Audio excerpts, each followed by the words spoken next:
Hi, welcome to From the Heart with Purnima Nagaraja. Today I'm going to talk about love. Again, love in many forms. Psychologists describe love as an emotion which sometimes you can't control. Humans say that love is necessary to move on in life. Parents say it's an evil that you can avoid. The most important thing that you really need to understand is love and hatred are two sides of a coin. Love and revenge are two sides of a coin. Do they have to be that way? Absolutely not. But are they that way? Yes, they are. Love inculcates a lot of anger in people. I'm jealous you're talking to only that person. I don't like you talking to anybody else because I'm in love with you. I'm very possessive about you. I don't want you to go out and meet anybody. Ever since you've accepted my proposition or proposal, you'll have to dress exactly the way I say. You'll have to go out with only the people I approve of. How dare you not pick up your phone? Why was your phone engaged? Who were you talking to? And a lot of people feels, oh wow, this guy loves me so much, or this girl loves me so much. Is this love? Really? This is possessiveness. In fact, psychologists call this morbid love. In fact, it's so morbid it makes you sick. So you have completely lost your freedom, your happiness, you can't smile, you can't wear your clothes the way you want to, you can't wear your hair the way you want to, you need permission for a haircut. Everything is controlled, just like you control your TV with a remote. A lot of people live their lives thinking this is love. A lot of people believe that, oh, he loved me so much that he beat me up. Yeah, it's my fault, I was talking to somebody. He asked me not to talk to that person, but I was talking to that person. Or she loves me so much that she abuses me, she tore my clothes, she scratched me. This is really not love. It just goes to prove that how little we know about love and how little we have experienced of love. Another thing about love that goes hand in hand with love is rejection. I like you, sorry I don't. In this country we are even afraid of saying that I don't because immediately you're worried, is this guy going to stalk you? Is this guy going to say nasty things about you? Is this guy going to spread rumors about you? Or is this girl going to say that you molested her and when you didn't? Is this girl going to get suspicious and spread the word that you're a nasty person? Is this love? You tell me. So rejection is also something that we are afraid of. We get coerced into love. If you don't love me, I'm going to jump off the building. I'm going to kill myself. I'm going to cut myself. Cut yourself and take a picture of the blood flowing, send it on WhatsApp and say, do you love me or not? Say right now that you love me. Otherwise, you're going to be responsible for my death. And immediately says, okay, I love you. Is this love? You tell me. Love should be a spontaneous emotion. Something that you feel for somebody.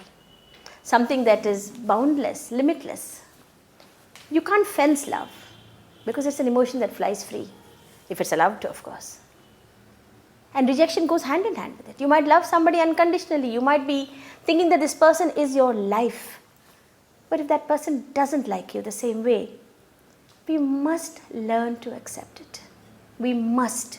We must not think, oh, she doesn't love me. She doesn't like me. She's not mine, so she should not be anybody else's, so let me kill her. Let me plot, something really nasty happening to her. Let me pick up a bottle of acid and throw it on her face and disfigure her for life. How dare she say no to me? How many times have you said no? How many times has no figured in your life? Not just in love. Do you want French fries? No thanks. Isn't that a no? The same way. Do you love me? No. Okay, it's alright. Life goes on. Life really does go on. If it is true love and if it is mature, then no comes as a part of it. You might not get the response you deserve. You might not get the response you feel you want. And it's okay. It really is okay. It might hurt you, you might cry, you might feel terrible about it for some time. You might even feel angry that look at her, I love her so much and she doesn't understand. Or look at him, I love this guy so much and he likes somebody else who's probably not worthy of his love. Maybe all of that is right, but a no still remains a no. A no might become a yes after several years.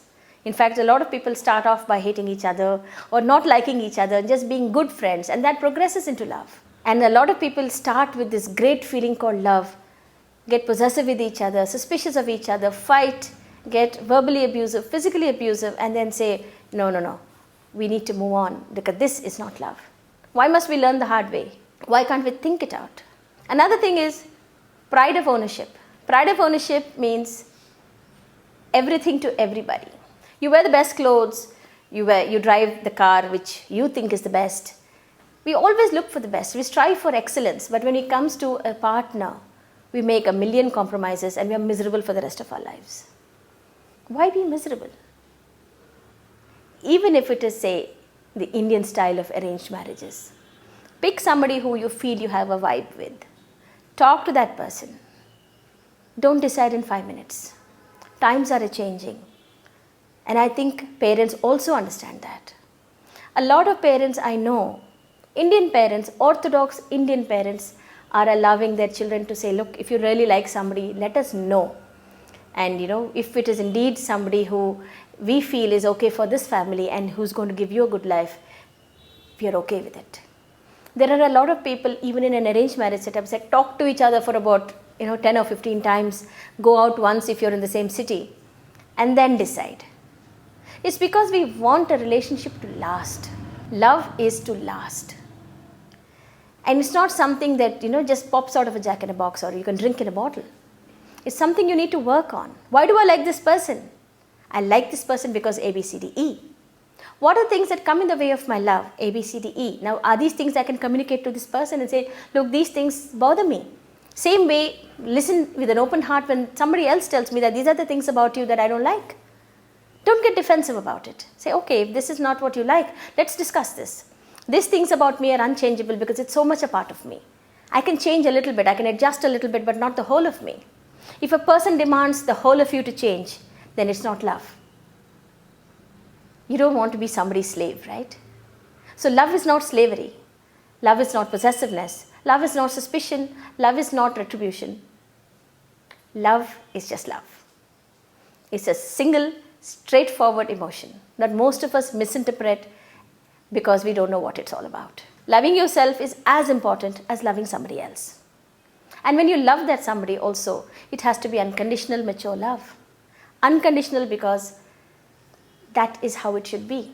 Conditional love is not really love. If you do this, then I'll think about loving you. Oh, I don't love you because you do this. No. Love is all about communication.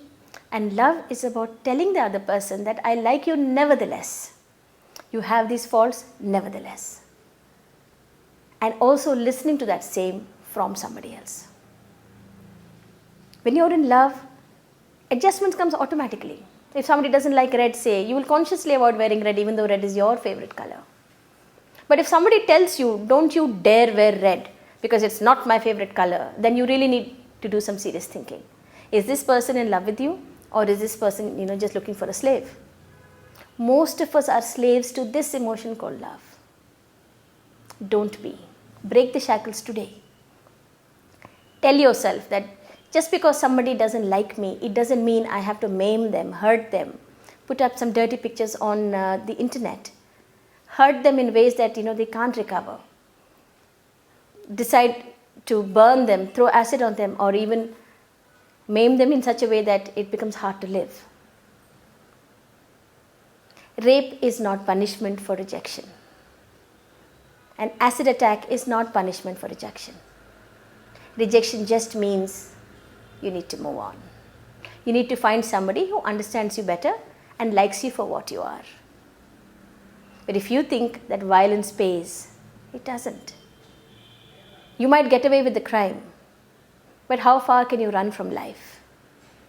How far can you run away from love? Can you live a life without love? Without people liking you? Fear is not love. Don't be so insecure about yourself that you need to inculcate fear in the opposite sex just to get love. Love is just love. Work on yourself. Think about it as a mature emotion. Rise to the occasion. Freedom is love. Give the opposite person untold freedom. Give yourself that same freedom. And in that freedom, if love happens, that is bound to last. The minute you start restricting it, it is not love. Revenge is definitely not love. Rage is not love. Rejection is a part of life. Learn to live with it, deal with it, and figure it out. Don't hurt another person in the name of love. Love is to be experienced. And for that, I think we need to grow as individuals. Concentrate on personal growth and concentrate on being the person that people will love. This should be our mantra for life. Love is a beautiful feeling. Don't mix it with hatred, revenge, and other messy emotions. Unconditional love is a great goal to reach. See you again with an interesting topic next week. Bye.